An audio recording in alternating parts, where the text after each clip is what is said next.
Hello दोस्तों, कैसे हैं? आशा करता हूं आप सब अच्छे होंगे। मेरा नाम है सुजीत कुमार। जैसा कि आपको पता है कि मैं हर एक सब्जेक्ट का आपके समक्ष सीरीज लेके आ रहा हूं। इस सीरीज में हमारा प्रयास रहेगा हिस्ट्री का, ज्योग्राफी का, इकोनॉमी का, पॉलिटी का या जो भी करंट से संबंधित मुद्दे हैं उनके बारे में डिस्कस करने का। तो दोस्तों, ज्योग्राफी का पार्ट 2 सीरीज हम लेके आए हैं और इस पार्ट 2 सीरीज में आपको ये जान के हैरानी होगी कि ऐसे सेगमेंट का हमने कवर किया है जो वर्तमान में मालदीव और हमारा लक्षद्वीप के बीच में विवाद का भी इशू है। तो ज्योग्राफी का बेसिक चीज है, बेसिक टॉपिक है, इसके बारे में हम लोग जानते हैं। देखिए, सबसे पहली बात कि बेसिक टॉपिक में ये जानने का प्रयास करें हम कि ये इंडिया का मैप है और इसके बाद हम लोग नेक्स्ट सेगमेंट में चलते हैं। देखिए, भारत के जो द्वीप समूह है, आइलैंड्स हैं, उनके बारे में चर्चा करते हैं। आपको मालूम है कि हाल फिलहाल में मोदी जी गए थे कहाँ? लक्षद्वीप। लक्षद्वीप में उन्होंने एक आइलैंड का खूबसूरत नजारा पेश किया, यानी कि जो उन्होंने फोटो है वो अपने शेयर किया है उन्होंने अपने इंस्टाग्राम पे या फिर सोशल मीडिया साइट पे। परिणाम क्या हुआ है कि मालदीव को मिर्च लग गई है। मालदीव को लगा कि अगर इतना अच्छा रमणीय स्थान अगर भारत अपने यहाँ डेवलप कर लेता है तो मालदीव में टूरिज्म के रूप में कौन आएगा, क्योंकि टूरिज्म मालदीव की इकोनॉमी का आधार है। अब ये बात को लेकर वहां की जो कुछ मिनिस्टर है उन्होंने मोदी जी को अभद्र टिप्पणी से नवाजा। परिणाम क्या हुआ? भारत ने भी बड़ी कायदे से एक चीज बहुत अच्छा लगा देखने में कि भारत के सेलिब्रिटी लोग भी इसमें बढ़ चढ़ के हिस्सा ले रहे। बाइकॉट मालदीव खूब ट्रेंड कर रहा है। दोस्तों, हमारे यहाँ कहावत है बिहार में कि यही मुंह पान खिलाता है और यही मुंह लात भी खिलाता है। तो इसलिए मीठी बानी बोलिए मन का आपा खोए और उनको शीतल करे आपहू शीतल होए। हमारे यहाँ तो कबीर की परंपरा है, व्यवहार और संस्कार की परंपरा है। मालदीव को कम से कम हमसे ये चीज सीखना चाहिए। एनीवे, हम लोग आगे बढ़ते हैं। देखिए, द्वीप समूह है। इस द्वीप समूह में श्रीहरिकोटा द्वीप आंध्र प्रदेश में है और ये पुलिकट झील के समीप है। आपको मालूम है कि सतीश धवन अंतरिक्ष अनुसंधान केंद्र इसरो हरिकोटा द्वीप पर ही स्थित है। ये क्वेश्चन पूछता है आपका, और ये कहाँ है? आंध्र प्रदेश में है। अब देखिए, यह द्वीप पुलिकट द्वीप को बंगाल की खाड़ी से अलग करता है। यहां भी ध्यान रखिएगा एग्जाम के पर्सपेक्टिव से कि पुलिकट द्वीप को बंगाल की खाड़ी से अलग करता है कौन? हरिकोटा द्वीप पुलिकट द्वीप को बंगाल की खाड़ी से अलग करता है। अब चलते हैं आगे। यहाँ भारत का उपग्रह प्रक्षेपण केंद्र, अभी मैंने बोला इसरो का सेंटर है ना। बैरन द्वीप बंगाल की खाड़ी में स्थित है। बैरन द्वीप बंगाल की खाड़ी में स्थित है। इसके बाद बंगाल की खाड़ी में अंडमान निकोबार द्वीप भी स्थित है, आपको मालूम है। और अंडमान एवं निकोबार द्वीप समूह में द्वीपों की संख्या पूछता है एग्जाम में, क्योंकि अभी मुद्दा चर्चा का विषय बना हुआ है। तो यह ध्यान रखिएगा कि अंडमान और निकोबार द्वीप समूह में द्वीपों की संख्या कितनी है? 572 है। द्वीपों की संख्या कितनी है? 572 है। तो दोस्तों, ये चीजें आपको ध्यान रखना पड़ेगा, एग्जाम के पर्सपेक्टिव से काफी महत्वपूर्ण चीजें हैं। ठीक है दोस्तों, ये सारा इंफॉर्मेशन आप लोग अगर नोट कर लीजिएगा तो आपके लिए बहुत बेहतरीन होगा। आप नोट कर सकते हैं वीडियो पॉज करके। इसके बाद नेक्स्ट पॉइंट में चलते हैं, और ये क्या है? रामेश्वर द्वीप। रामेश्वरम द्वीप जो है, रामेश्वरम द्वीप भारत एवं श्रीलंका के मध्य है। भारत एवं श्रीलंका के बीच में रामेश्वरम आइलैंड है। और सॉल्सेट जो आइलैंड है उस पर निर्मित भारत का सबसे बड़ा नगर है जिसका नाम है मुंबई। यानी मुंबई जो शहर है आपका, मुंबई मेरी जान है ना, आर्थिक राजधानी है भारत की, वो कहाँ है? सॉल्सेट आइलैंड पर है। इसके इतिहास में भी जाइएगा अगर आप, तो आपको मालूम होगा दोस्तों कि ये इलाका पुर्तगालियों के अधीन था। पहले पुर्तगाली की राजकुमारी का शादी इंग्लैंड के राजकुमार से जब हो गया तो दहेज में पुर्तगालियों ने अंग्रेज को क्या दिया? भारत में जीता हुआ मुंबई आइलैंड दे दिया। एक चीज बताइए, दहेज को लेके बहुत सारी बातें होती हैं, बिल्कुल होनी चाहिए, लेकिन क्या आपको नहीं लगा दहेज में भारत का जो आइलैंड था वो दे दिया गया किसको? ब्रिटिश को। दहेज प्रथा तो वो लोग भी चला रहे थे, इसमें कौन सी बड़ी बात है? अब वो हमको गाली देते हैं, नहीं होना चाहिए, हम तो मानते हैं कि नहीं होना चाहिए, लेकिन जो आदमी सवाल उठा रहा है खुद उसमें दलदल में फंसा हुआ है, और उसमें भी क्या, अपनी अमानत भी दहेज में नहीं, लूटी हुई अमानत दिया जा रहा है, भारत से लूटा ही तो था। यही बात समझना है।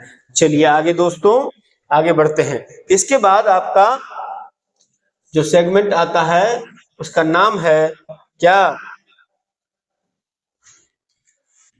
भारत के जो राज्य और संघीय क्षेत्र है, यूनियन टेरिटरीज इलाका है या स्टेट है, उसके संदर्भ में भारत सरकार के गृह मंत्रालय के महापंजीयन कार्यालय के अनुसार भारत के कुल क्षेत्रफल कितना है, भारत का कुल क्षेत्रफल 32,87,263 वर्ग किलोमीटर।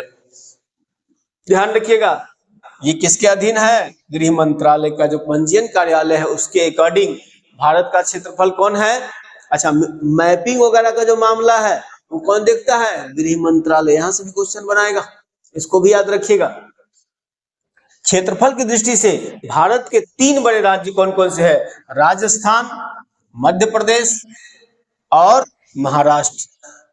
राजस्थान, मध्य प्रदेश और महाराष्ट्र, ध्यान रखेंगे आप, राजस्थान, मध्य प्रदेश और महाराष्ट्र क्षेत्रफल की दृष्टि से भारत के 3 बड़े राज्य हैं।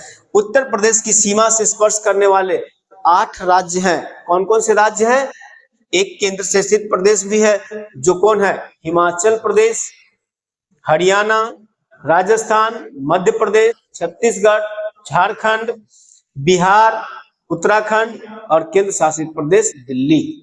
ये सारे जो हैं आपको यूपी से सटे हुए इलाके हैं। ठीक है दोस्तों, अब हम लोग फिर अगले स्लाइड में चलते हैं। मिटाना पड़ता है दोस्तों फिर अगले स्लाइड में जाने के लिए, कहाँ करोगे, तुम्हारा समस्या तो है। उत्तर पूर्वी राज्य में 7 बहन के नाम से नॉर्थ ईस्ट का जो इलाका है 7 सिस्टर के नाम से जाना जाता है। इसमें अरुणाचल, असम, मेघालय, मणिपुर, मिजोरम, नागालैंड और त्रिपुरा, ये 7 राज्य हैं, नॉर्थ ईस्ट के 7 राज्य हैं, जिसको आप क्या कहते हैं, 7 सिस्टर के नाम से जाना जाता है। भूभाग की दृष्टि से लक्षद्वीप भारत का सबसे छोटा केंद्र शासित प्रदेश है। सबसे छोटा केंद्र शासित प्रदेश कितना, 32 वर्ग किलोमीटर मात्र है। दोस्तों इसी लक्षद्वीप पर हमारे प्रधानमंत्री गए, एक छोटे से आइलैंड पर उन्होंने क्या किया है, एक फोटो पोस्ट किया है, उसको लेकर मालदीव को मिर्ची लगी और परिणाम इतना बड़ा विवाद हो चुका है। आराम से देखिएगा आप लोग, ये वीडियो हम आने वाले समय में पोस्ट करेंगे आपके समक्ष कि मुद्दा क्या है सो। ठीक है, तो सबसे छोटा जो क्षेत्रफल की दृष्टि से भूभाग है वो क्या है, लक्षद्वीप है। इसके अलावा जनसंख्या की दृष्टि से भी लक्षद्वीप सबसे कम है। लक्षद्वीप पर मात्र 64,473 जनसंख्या है, मात्र 64,473 जनसंख्या है। कहाँ, लक्षद्वीप पर। लक्षद्वीप भारत का सबसे छोटा क्षेत्र भूभाग है और उस पर मात्र 64,473 जनसंख्या है। पुडुचेरी 4 अलग अलग जिलों में विभाजित है। पुडुचेरी 4 अलग अलग जिलों में विभाजित है, जिसमें से 2 कौन सा, कराईकल और पुडुचेरी कहाँ है, तमिलनाडु में है। कराईकल और पुडुचेरी कहाँ है, तमिलनाडु में। यमन आंध्र प्रदेश में है और माहे यमन आंध्र प्रदेश में तथा माहे केरल में विस्तारित है। तो 1 2 3 4 इलाकों में डिवाइड है ना, ये 4 जिलों में डिवाइड है। और ये चारों जिला जो है भारत के 3 राज्य में फैले हुए हैं, जिसमें कराईकल और पुडुचेरी तमिलनाडु में है। ये क्वेश्चन ध्यान रखना आप लोग एग्जाम के लिए। कराईकल और पुडुचेरी कहाँ है, तमिलनाडु में। यमन कहाँ है, आंध्र प्रदेश में। और माहे कहाँ है, केरल में। ये क्वेश्चन आप बिल्कुल याद रखेंगे, बिल्कुल नहीं घबराना है। बहुत बेहतरीन क्वेश्चन है और बहुत बेहतरीन पॉइंट भी इसमें नोट किए गए हैं। इसके बाद आगे चलते हैं। उत्तर प्रदेश का सर्वाधिक क्षेत्रफल वाला जिला जो है लखीमपुर है। उत्तर प्रदेश को न्यूनतम सीमा रेखा से स्पर्श करने वाला जो राज्य है वो हिमाचल प्रदेश। हिमाचल जो है एकदम कम क्षेत्र से कवर करता है। उत्तर प्रदेश के सर्वाधिक जिलों को स्पर्श करने वाला राज्य मध्य प्रदेश है और सर्वाधिक प्रदेशों को स्पर्श करने वाला उत्तर प्रदेश का जिला जो है सोनभद्र जिला है ना। और तेलंगाना राज्य की सीमा स्पर्श करने वाले राज्य, तेलंगाना राज्य की सीमा स्पर्श करने वाले राज्य आंध्र प्रदेश, कर्नाटक, महाराष्ट्र और छत्तीसगढ़ है।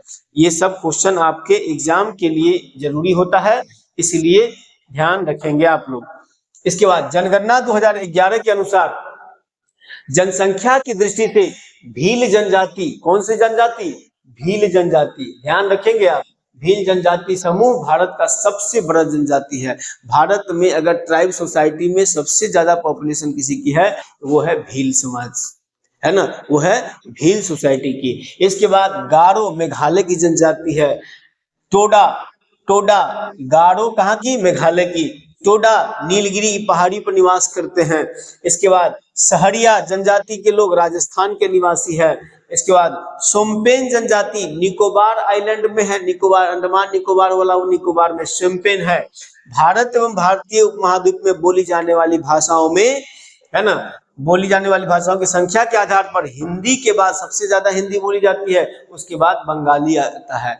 देखो पॉपुलेशन जिधर रहेगा उसी की संख्या आएगी। सबसे ज्यादा पॉपुलेशन हिंदी बेल्ट है, बिहार, यूपी, मध्य प्रदेश, है ना, दिल्ली, हरियाणा, ये सब हिंदी बोली जाती है। तो सबसे ज्यादा संख्या बोलने वालों की तो हिंदी होगी ही। उसके बाद अगर सबसे ज्यादा संख्या है तो वो बंगाल का है। बंगाल पॉपुलेशन भी तो है, तो पॉपुलेशन के आधार से इसको देखा जाता है। भारत की सर्वाधिक आद्य जनजाति जारवा जनजाति है। जारवा जनजाति है सबसे आद्य जनजाति। कौन है? जारवा है, सबसे पुरानी जनजाति में आता है ये, है ना, जारवा जनजाति। आगे हम नेक्स्ट स्लाइड में बढ़ते हैं और देखते हैं। देखिए ये जो हम लोग अभी पढ़े हैं इससे संबंधित कुछ प्रश्न है, ऑब्जेक्टिव प्रश्न है।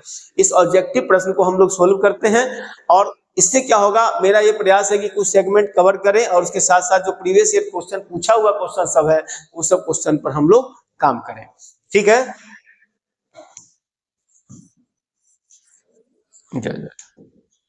क्वेश्चन क्या कह रहा है कि निम्नलिखित में से किस तट से भारत का औसत समुद्र तल नापा जाता है? भारत का जो समुद्र तल है कि समुद्र तल से भारत की ऊंचाई, भारत के क्षेत्र का जो भूमि का ऊंचाई कितना है, वो जो सब जो नापा जाता है वो किस तट से नापा जाता है? इसका उत्तर होगा चेन्नई। इसका उत्तर होगा चेन्नई के तट से। कहां से? चेन्नई के तट से भारत की समुद्र तट से औसत ऊंचाई नापी जाती है। समुद्र तल से औसत ऊंचाई नापी जाती है। कहां से? चेन्नई से। इसको ध्यान रखेंगे आप, चेन्नई से। ठीक, अगला क्वेश्चन क्या कह रहा है?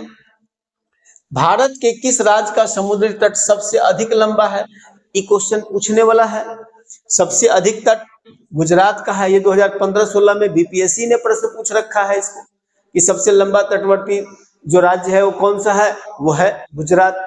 गुजरात का इलाका जो देखिएगा आप, गुजरात का इलाका जो है ऐसे न है, ये जो जितना कटिंग फटिंग क्रीक है, यही क्रीक तो उसका आधार बनता है तटवर्ती इलाके का। तो ये उसका क्वेश्चन बनता है, काफी बेहतरीन क्वेश्चन भी है, अक्सर पूछा जाने वाला क्वेश्चन है। कौन है इसका उत्तर? गुजरात है।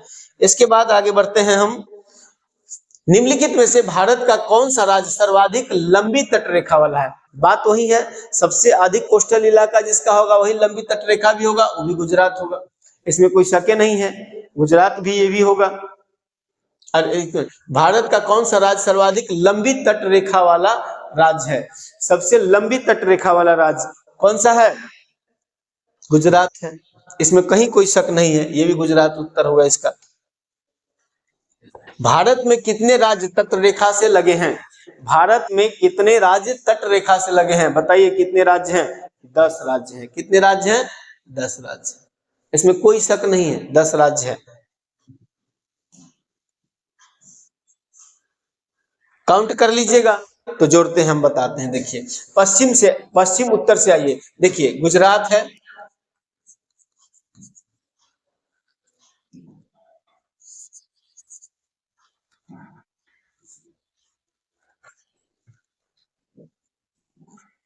देखिए गुजरात है।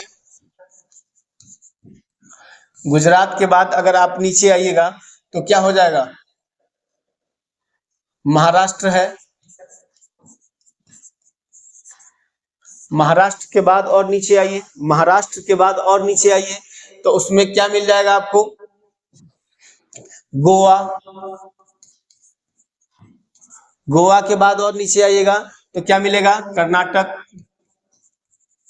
कर्नाटक के बाद केरल। केरल के बाद केरल के बाद तमिलनाडु, तमिलनाडु के बाद ऊपर आंध्र प्रदेश,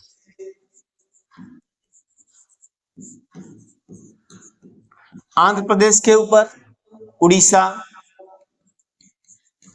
उड़ीसा के ऊपर पश्चिम बंगाल, पश्चिम बंगाल। कितने हो गए? 1 2 3 4 5 6 7 8 9। अब एक छूट गया, क्या? एक छूट गया आपका, जिसका नाम है पुडुचेरी, पुडुचेरी, पुडुचेरी। तो बताइए 10 राज्य हो गए ना। कितने राज्य तटरेखा से लगे हैं? तो 10 राज्य लगे हैं, इसमें कोई शक नहीं है। बिल्कुल इसको आप अंडरलाइन कर सकते हैं या नोट कर सकते हैं, आपके ऊपर है निर्भर ये। ठीक है दोस्तों, इसके बाद चलते हैं आगे।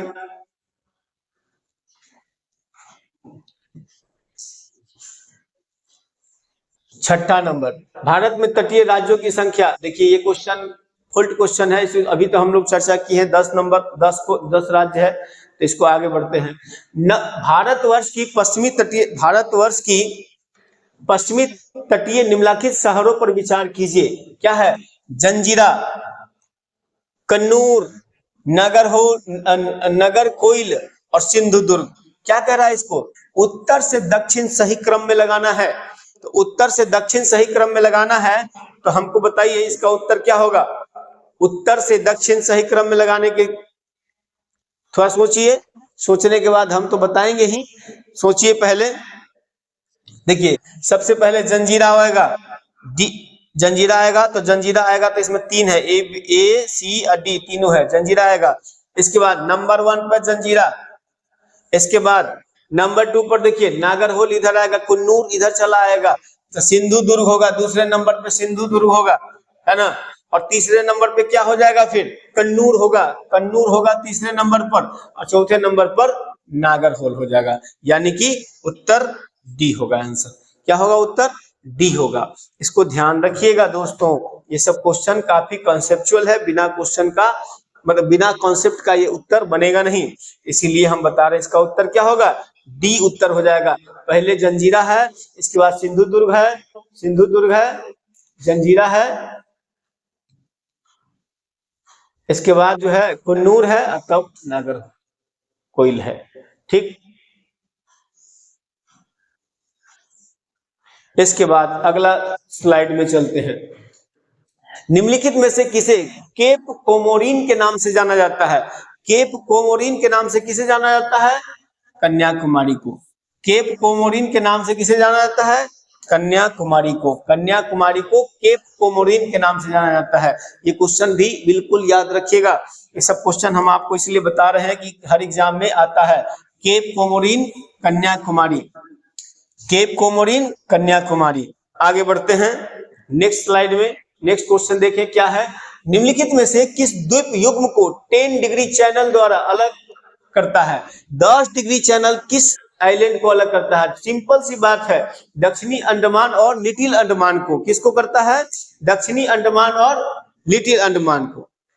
साफ क्लियर है, दक्षिणी अंडमान तथा लिटिल अंडमान, ये सब ऐसे कॉन्सेप्ट है कि बहुत ही बेहतरीन है, और ये क्वेश्चन अक्सर पूछा जाता है 9 डिग्री लक्षद्वीप में निकाय को।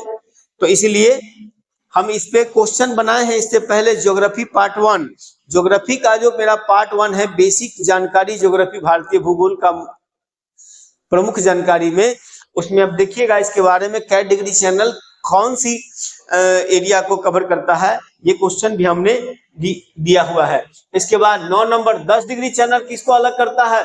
10 डिग्री चैनल अंडमान को निकोबार से अलग करता है। किसको करता है? अंडमान को निकोबार से। और लक्षद्वीप को मालदीव किसे? 8 डिग्री चैनल। जो अभी विवाद बना हुआ है ना, मालदीव और लक्षद्वीप के बीच में लगभग 150 किलोमीटर का अंतर है, वो क्या डिग्री चैनल अलग हो रहा है? मालदीव से लक्षद्वीप क्या degree channel? 8 degree channel. 8 degree channel Maldives को लक्षद्वीप से अलग करती है। और इतना करीब होने के बाद भारत सरकार ने टूरिज्म डेवलपमेंट के लिए वहां काफी डेवलपमेंट प्रोजेक्ट तैयार कर रहे हैं। ये बात मालदीव को रास नहीं आ रही है। अब बताओ भाई कि तुम्हारे चक्कर में हम अपने देश का डेवलपमेंट ना करें, ऐसा थोड़ी होता है, बिल्कुल ऐसा नहीं होता है। इसीलिए मुद्दा चुनौती का बन गया हुआ है। तो ये इसका उत्तर आपने जाना। इसका उत्तर क्या है? 10 डिग्री चैनल अंडमान को निकोबार से अलग करती है। आगे बढ़ते हैं फिर हम, और आगे बढ़ते हैं राम सेतु। आदम ब्रिज बोलते हैं इसको, आदम ब्रिज बोलते हैं। राम सेतु को आदम ब्रिज यानी आदमी के द्वारा बनाया गया ब्रिज। राम सेतु शुरू होता है, कहां से होता है शुरू? सिंपल सी बात है, धनुषकोडी से। धनुषकोडी कहाँ है? तमिलनाडु में पड़ता है। तो राम सेतु कहां से शुरू होती है? धनुषकोडी से। क्वेश्चन पूछेगा आपके एग्जाम में, क्योंकि ये ज्योग्राफिकल मुद्दा भी है और राममय पूरे दुनिया हो रहा है आज की डेट में। देख रहे हो कितना प्रचार किया जा रहा है, राम में, राम ही राम है भाई। तो इसलिए क्वेश्चन तो आपका ये पॉलिटिकल मुद्दा है, लेकिन आपका जो हिस्टोरिकल एस्पेक्ट है, ज्योग्राफिकल एस्पेक्ट है, वहां से क्वेश्चन तो बनाएगा ही। आप कहाँ जाइएगा बच के, बताइए। तो यहाँ से क्वेश्चन बनाएगा। तो राम सेतु जो है कहां से शुरू हो रहा है? धनुषकोडी। कहां है? तमिलनाडु में। बिल्कुल याद रखना है, इसमें कहीं कोई शक नहीं है। 11 का 11 में क्या है? निम्नलिखित में से कौन सा एक प्रवाल द्वीप है? तो याद करिए, 11 का प्रवाल द्वीप है न्यूमूर है। न्यूमूर क्या है? प्रवाल द्वीप है।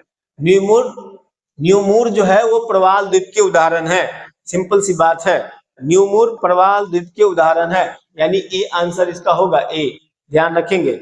इसके बाद जो लास्ट क्वेश्चन है, निम्नलिखित में से कौन सा द्वीप भारतीय तटरेखा के सुदूरवर्ती द्वीप की श्रेणी में आता है? यानी कौन ऐसा द्वीप है जो भारत की तटवर्ती रेखा के सबसे दूर स्थित है? सबसे दूर कौन सा है? बिल्कुल सही पकड़ा आपने, मिनिकॉय। सबसे दूर कौन सा है? मिनिकॉय। मालदीव में है, ये मालदीव कहा गया, हमारा लक्षद्वीप में मिनिकॉय है, जो भारतीय तटरेखा से सबसे डिस्टेंस पे है, दूरी पर स्थित है। इसका नाम है मिनिकॉय। तो दोस्तों ज्योग्राफी का सेगमेंट हमारा आज के लिए इतना ही। फिर हम अगले सेगमेंट में आएंगे और अगला टॉपिक बना के लाएंगे आपके लिए। इसी प्रकार से कुछ कंटेंट रहेगा, उससे संबंधित ऑब्जेक्टिव प्रश्न रहेंगे। इससे आपको आसानी होगा कि उसको पढ़ें और उसके बाद उसका ऑब्जेक्टिव बनाएं। बार बार हमारे चैनल पे मौजूद रहेगा @study with सुजीत PCS पे, और इस प्रकार के सारे इंफॉर्मेशन आपको मिलते रहेंगे। किसी भी एग्जाम की तैयारी के लिए आपको कहीं भटकने की जरूरत नहीं है। जो हमारे कोचिंग में आ रहे हैं उनके लिए तो है ही, अगर जो दूर दराज हैं, जो नहीं आ पाते हैं, उनके लिए हम YouTube के माध्यम से ये सुविधा मुहैया कराएंगे। बस आपसे यही निवेदन है, अधिक से अधिक मेरे चैनल को सब्सक्राइब कीजिए, लाइक कीजिए और आगे बढ़ाने का काम कीजिए। जय हिंद, धन्यवाद।